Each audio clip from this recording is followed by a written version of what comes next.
Bismillahirrahmanirrahim. Assalamu alaikum. Today the topic is converse, contrapositives and inverse. देखिए converse क्या होता है। अगर हमारे पास एक स्टेटमेंट है, ठीक है, P इम्प्लाइज Q, तो कन्वर्स में क्या करते हैं, जो पहले नंबर पे है उसको दूसरे नंबर पे ले जाते हैं, जो दूसरे नंबर पे है उसको पहले नंबर पे ले जाते हैं। जिनके P इम्प्लाइज Q था ना, तो हमारे पास Q इम्प्लाइज P हो जाएगा। इसका कन्वर्स क्या, यहाँ पे देखें कह रहे हैं कि अगर हमारे पास Q इम्प्लाइज P है तो इसका कन्वर्स क्या होगा, P पहले आ जाएगा और Q बाद में आ जाएगा। ये इसका कन्वर्स होगा। इसी तरह अगर आप कोई भी एग्जांपल दे देते हैं और आपको कहते हैं कि इसका कन्वर्स निकालें, तो आप ऐसे निकालोगे सिंबल का। लेकिन अगर आपको कहते हैं कि इंग्लिश की स्टेटमेंट का कन्वर्स निकालें, तो क्या होगा, दो स्टेटमेंट होंगी, ये वाली statement where it is raining, तो आपने क्या करना है, सिंपली पहली वाली ये वाली स्टेटमेंट बाद में लिख लेनी है और ये वाली स्टेटमेंट पहले लिख लेनी है। ठीक है, यहाँ पे देखें क्या है, कह रहे हैं it is the home team will win it is raining. तो इट इज़ रेनिंग बाद में है, तो इट इज़ रेनिंग पहले आ जाएगा, then the home team will, ठीक है, ये सेकंड में आ जाएगा, ये विन्स। ठीक है, दरमियान में क्या आ गया, देन, क्योंकि कंडीशनल की बात होती है, कंडीशनल में देन भी लगता है। ठीक है, इस तरीके से होता है कन्वर्स। तो इंग्लिश की स्टेटमेंट अगर पेपर में आ जाए, शॉर्ट क्वेश्चन का कन्वर्स लिखे, तो आपने सिंपली दूसरी स्टेटमेंट को पहले लिखना है और पहले वाली को बाद में लिखना है। अब कंट्रापोजिटिव में क्या होता है, कंट्रापोजिटिव में ये होता है कि हमारे पास अगर एक कंडीशन है P इम्प्लाइज Q, तो Q इम्प्लाइज P तो होगा। ठीक है, यानी कि पहले वाला दूसरे नंबर पे, दूसरे वाला पहले नंबर पे ज़रूर जाएगा, लेकिन साथ क्या होगा, साइन भी चेंज होगा। यहाँ पे देखिए कुछ भी साइन नहीं था, तो यहाँ पे दोनों के साथ निगेशन आ जाएगी। ठीक है, ये होता है कंट्रापोजिटिव। इसी तरह अगर इंग्लिश की दो स्टेटमेंट है, उसको लिखना है, तो उसके लिए आपने क्या करना है, पहली वाली स्टेटमेंट और दूसरी वाली स्टेटमेंट है, तो दूसरी वाली स्टेटमेंट को पहले लिख लेना है और पहली वाली स्टेटमेंट को बाद में लिख लेना है, और साथ नॉट लिख देना है स्टेटमेंट के अंदर दोनों साइड पे। ठीक है, ये होता है कंट्रापोजिटिव।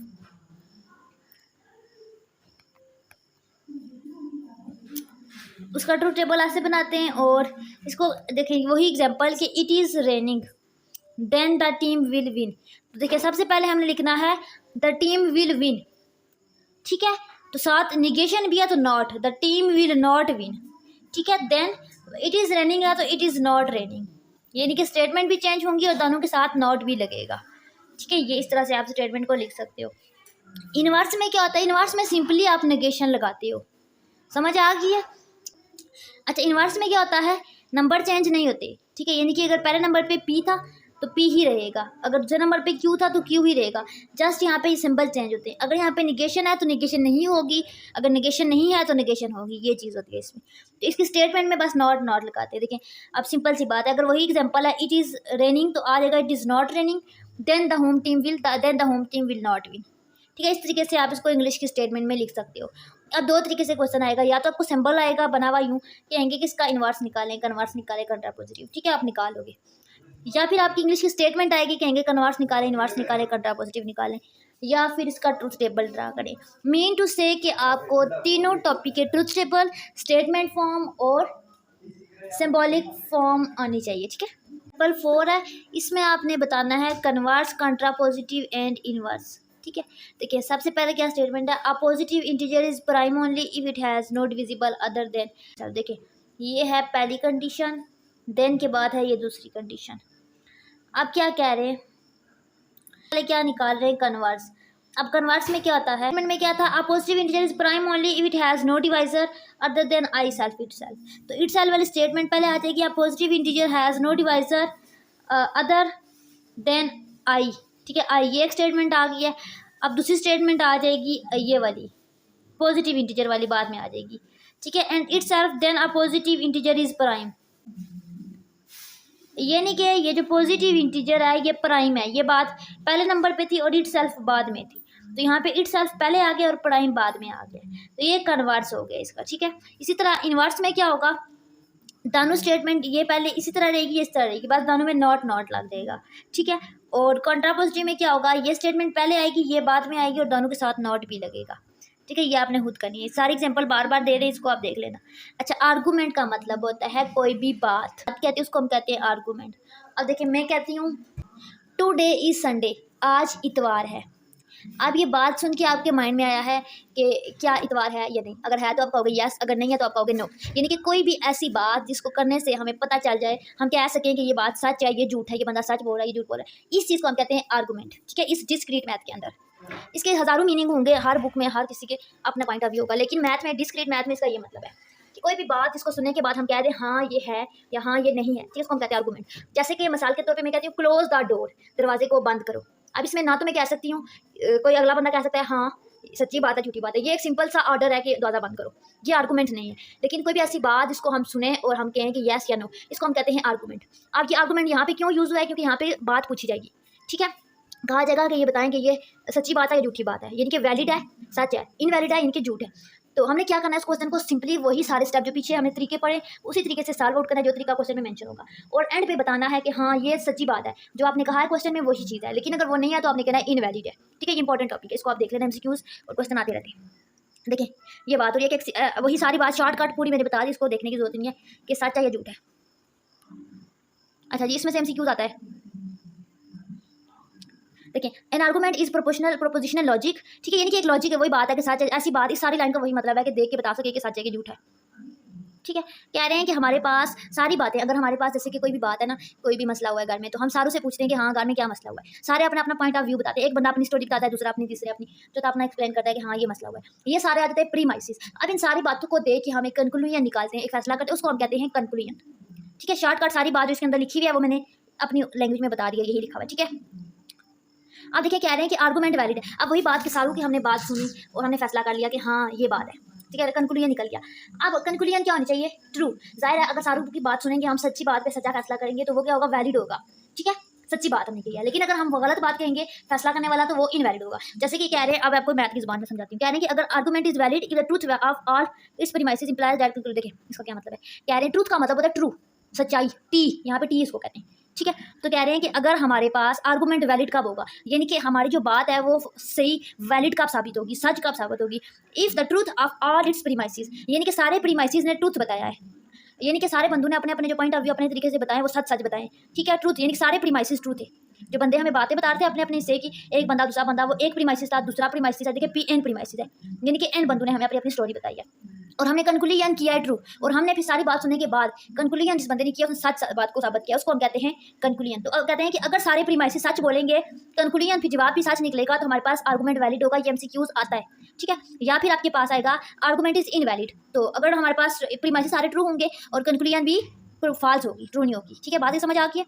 या फिर पूछ सकते हैं, सारे स्टेटमेंट दे के कह सकते हैं कि ये वैलिड है या इनवैलिड है। अब हमें देखना है कि यहाँ पे जो बता रहे हैं वो भी सच बता रहे हैं, जो फैसला हुआ है वो भी सच हुआ है, तो हमारे पास ओवरऑल आर्गूमेंट वैलिड है, सच है। ठीक है, अब अगर यहाँ पे फॉल्स आ जाता है, ठीक है, कंक्लूजन बंदे सारे सच बता रहे हैं लेकिन बंदा अगला फैसला गलत कर रहा है, तो वो हमारे पास आर्गूमेंट इनवैलिड होगा। ये दो कंडीशन याद रखनी है, दो तरीके से पूछ सकते हैं।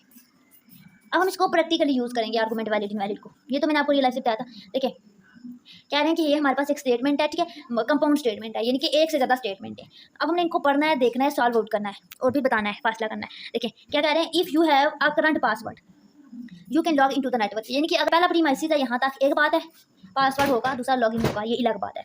ठीक है, तो ये कह रहे हैं कि इसका एक का नाम दिया, इसको दूसरे का नाम दिया। देखिए ये बात सच है। देखिए हमारे पास क्या कंडीशन थी, एक कंडीशन थी आपने पढ़ी होगी ये वाली, अब रटा भी लगा लें ये वाला, ये जो इंपॉर्टेंट है, एमसीक्यूज में पूछ सकते हैं कि पी इंप्लाइज क्यू कर रहा है, यानी कि पी स्टेटमेंट है, दो स्टेटमेंट है और दरमियान में इंप्लाइज है। तो इंप्लाइज में क्या होता है, इफ देन, तो स्टार्ट में इफ होता है, दरमियान में देन होता है, तो ये इंप्लाइज की निशानी है, तो हमने इंप्लाइज का सिंबल डाल दिया। ये तो हमने ओवरऑल इस इंग्लिश की स्टेटमेंट को सिंबॉलिक फॉर्म में लिखा है। ठीक है, अब क्या है, करंट पासवर्ड, ठीक है, पी स्टेटमेंट। अब पी स्टेटमेंट दोबारा आ गया, तो हमारे पास आंसर क्या आएगा, क्यू आएगा। ये कैसे आएगा, देखें ये कंडीशन आप रटा लगाएंगे, इस कंडीशन के अकॉर्डिंग आएगा, यानी कि यहाँ पे ये वाली कंडीशन थी दो, ठीक है, उसको सॉल्व आउट करके हमने ये बात बताई है, तो ये बात ट्रू बताई है इस कंडीशन के अकॉर्डिंग। ठीक है, तो ये हमारे पास ट्रू है, ठीक है, सच्ची बात है। अब इसको हम एक ट्रूथ टेबल ड्रा करके करते हैं सॉल्व। तो ये हमने लिया पी, ये ट्रू लिया। अब इस बंदे ने अपना आर्गूमेंट दिया उस बात से रिलेटेड, इसने अपना दिया, इसने अपना दिया, इसने अपना दिया, ठीक है, क्यू ने अपना दिया। ठीक है, अब हम इसकी इंप्लाइज करेंगे। ठीक है, इंप्लाइज कैसे करते हैं, देखें ये मैं आपको पीछे बता भी चुकी। इंप्लाइज में क्या होता है, जब हमारे पास पहली वैल्यू ट्रू हो, ठीक है, जब पहली वैल्यू ट्रू हो दूसरी फॉल्स हो तभी फॉल्स होता है। तो ये पहली ट्रू है, दूसरी फॉल्स है, तभी फॉल्स होगा। इसके अलावा जितनी भी कंडीशन है उसमें ट्रू होगा। यहाँ पे ये ट्रू आता है, ठीक है, इसको करेक्ट करें, ट्रू आता है। ठीक है, और यहाँ पे आता है हैड पी, यानी कि इस वाले कॉलम को लेना है और पी वाले कॉलम को लेना है। तो यहाँ पे था हमारे पास ट्रू। ठीक है, तो ये ट्रू और ट्रू है दोनों में, तो ट्रू आ जाएगा। ट्रू फॉल्स है तो फॉल्स आ जाएगा, ट्रू फॉल्स है तो फॉल्स आ जाएगा। अब ये भी ट्रू फॉल्स है तो फॉल्स आ जाएगा। ठीक है, यहाँ पे दोनों, ये देखें जब दोनों बातें सच होती हैं तब ट्रू होता है। तो यहाँ पे क्या है हमारे पास, इसको और इस कॉलम को देख रहे हैं, यानी कि इस वाले कॉलम को और इस वाले कॉलम को देखना है, पी वाले को। ठीक है, तो देख लेते हैं। देखिए पहला एलिमेंट क्या है इसका, ट्रू, इसका भी ट्रू। तो दोनों बातें ट्रू होंगी तभी ट्रू होगा। क्यों? क्योंकि दरमियान में हैट है। हैट हमारे पास होती है कंजक्शन। यहाँ पे ट्रू है, यहाँ पे फॉल्स है, तो बात फॉल्स हो जाएगी। ये देखिए फॉल्स है। ठीक है, ये फॉल्स है, ये ट्रू है, तो एक बात सच है, एक झूठा है तो फॉल्स। दोनों बातें गलत हैं तो फॉल्स। ठीक है, ये चीज़ आ जाती है ऐसी। ठीक है, इसी तरीके से आप दूसरे तरीके को करोगे, सॉल्व आउट करोगे और देखोगे आंसर मैच करेगा। अगर आंसर मैच करें तो कह दोगे कि ये आपका वैलिड है। अच्छा जी, कह रहे हैं कि अगर हमारे पास, कह रहे हैं कि you have access to the network, यानी कि अगर आपको किसी नेटवर्क की असेस दी जाए, उसको आप उसको कंट्रोल कर सको। ठीक है, तो you can change your grade, तो क्या आप उसको होल्ड के अपना ग्रेड चेंज कर सकते हो। दो स्टेटमेंट है, ये भी वैलिड है, वही बात को देखने बताना सत्य झूठ है। नेक्स्ट है rules of inferences of for prepositional logic. जो प्रोपोजिशन लॉजिक पढ़ी उसके कुछ रूल्स हैं। देखें, इसमें बस सिंपल सी डेफिनेशन है, ये कर लेने, इतनी इंपॉर्टेंट नहीं है, बस कर लेना इसको। ठीक है, अब वही वैलिड आर्गूमेंट है, ये आर्गूमेंट याद रखना इंपॉर्टेंट है, एमसीक्यूज में आ सकता है। ठीक है, अच्छा ये एक और एग्जांपल आ गया वही वैलिड वाली कि if it is snow today, अगर आज स्नो है then we will go to skiing and its hypothesis it is snowing today are true. देखिए कह रहे हैं कि अगर आज स्नोई है, टुडे इज ट्रू। ठीक है, ये बात सच्ची है, ये प्रीमाइसेस, ये सारे प्रीमाइसेस हैं। ठीक है, ट्रू है। By law of for the conclusion of condition statement we will go skiing is true in notation form we will see that it is. ठीक है, ये वाली भी ट्रू है। कह रहे हैं ये बात भी सच है, ये बात भी सच है। In notation form we see that P it is snowing today. अच्छा, इसको हम इसको नोटेशन की फॉर्म में लिख लेते हैं, पी क्यू की फॉर्म में। ठीक है, ऐसे लिख लिया। अब हमारे पास क्या आ जाएगा, देखिए ये पी इम्प्लाइज क्यू, ये आ जाएगा। तो वही इफ़ ये कंडीशन देन ये कंडीशन। अब हम देखते हैं ये कंडीशन सेटिस्फाई हो रही है तो हम कहेंगे वैलिड है। ठीक है, अब हम देखते हैं कि बात क्या हो रही है। जैसे मैं कहती हूँ if it is Sunday then I will go to school, तो ये पहली बात तो ठीक है, दूसरी गलत है, संडे को स्कूल नहीं जा सकते। ठीक है, तो इस तरह से इनवैलिड होगा। ओवरऑल इस तरह की स्टेटमेंट आपको पढ़ के आइडिया हो जाएगा ये वैलिड है या इनवैलिड है। ठीक है, सारी वैलिड इनवैलिड की बार बार एग्जांपल आ रही है। अच्छा, ये इसके कुछ रूल्स हैं, ये आपको याद करने पड़ेंगे कि अगर आपके पास आप पी इम्प्लाइज क्यू करते हो, ठीक है, और उसकी पी के साथ कंजक्शन करते हो तो आपके पास इम्प्लाइज क्यू करते हो तो आपके पास आंसर क्या आता है। इसको सॉल्व आउट करने की जरूरत नहीं है, इसको आप बेशक ट्रू टेबल ड्रा करके देख भी लेना, इसका आंसर ट्रू आएगा। यानी कि इसके जितने भी आंसर आएंगे वो ट्रू आएंगे, ये आपको रटाल करना पड़ेगा, याद करना पड़ेगा। ठीक है, इसी तरह इसको भी, इस कंडीशन को भी सॉल्व आउट करोगे तो आपके पास आंसर, ठीक है, टोटोलॉजी आ जाएगा, यानी कि ट्रू आ जाएगा। ठीक है, ये इस थ्योरम के अकॉर्डिंग आ जाता है, ये आप आपसे पूछ भी सकते हैं एमसीक्यूज में। उसके बाद ये चीज़ है, इसको सॉल्व आउट करते हो, उसका ट्रू टेबल बनाते हो तो सारा आंसर टी आता है, ट्रूथ आता है। इसको हम कहते हैं टोटोलॉजी। साथ इनके नाम भी साइड पे लिखे हैं। ठीक है, ये आपने याद करने, ये वाली कंडीशन भी ट्रू आती है। ठीक है, सारे रूल्स आपने याद करने, इसमें कुछ भी समझाने वाला नहीं है। ठीक है, अच्छा example using rules of inferences, वही P implies Q then P then Q, ये वाली सारी बातें सच होंगी तो वैलिड हो जाएगा। ठीक है, यानी कि ये सारे प्रीमाइसेस ट्रू होंगे और ये कंक्लूजन ट्रू होगा तो हमारे पास वैलिड होगा। ये बात है शॉर्टकट जो बता चुकी है। जैसे कि कह रहे हैं Socrates is human then Socrates is mortal. देखिए, अब देखिए पहली स्टेटमेंट क्या है, इफ़, ठीक है, स्टेटमेंट है, फिर देन है, यानी कि लेट्स सपोज कि ये स्टेटमेंट पी है और ये क्यू है, तो यहाँ पे इफ देन यूज हो रहा है, यानी कि पी इम्प्लाइज क्यू वाली बात है पहली। अब हम लिखते हैं, नीचे क्या है, पी लिखते हैं। पी स्टेटमेंट क्या है, स्क्रेट्स इज ह्यूमन, दूसरी क्या है, स्क्रेट्स इज मॉर्टल, क्यू। आप देखते हैं क्या सारी बातें सच है, क्या स्क्रेट ह्यूमन है, क्या स्क्रेट मॉर्टल है, सारी बातें सच है तो हम कह देंगे यस, इस तरह से इस ऑर्डर में लिख के देन हम एंड में कह देंगे यस आर्गूमेंट इज वैलिड। उसके बाद हम कह देंगे कि आर्गूमेंट इज नॉट वैलिड। कह रहे हैं कि ये कंक्लूजन ट्रू है, वैलिड है, क्योंकि इसमें सारे प्रीमाइसेस ही होते हैं, प्रीमाइसेस यहाँ तक। ठीक है, यानी कि यहाँ तक सारी बातें ट्रू हैं और ये इसका कंक्लूजन है, ये भी ट्रू है, तो इस वजह से ये वैलिड आर्गूमेंट है। ठीक है, इस तरीके से आपने करना है वैलिड आर्गूमेंट।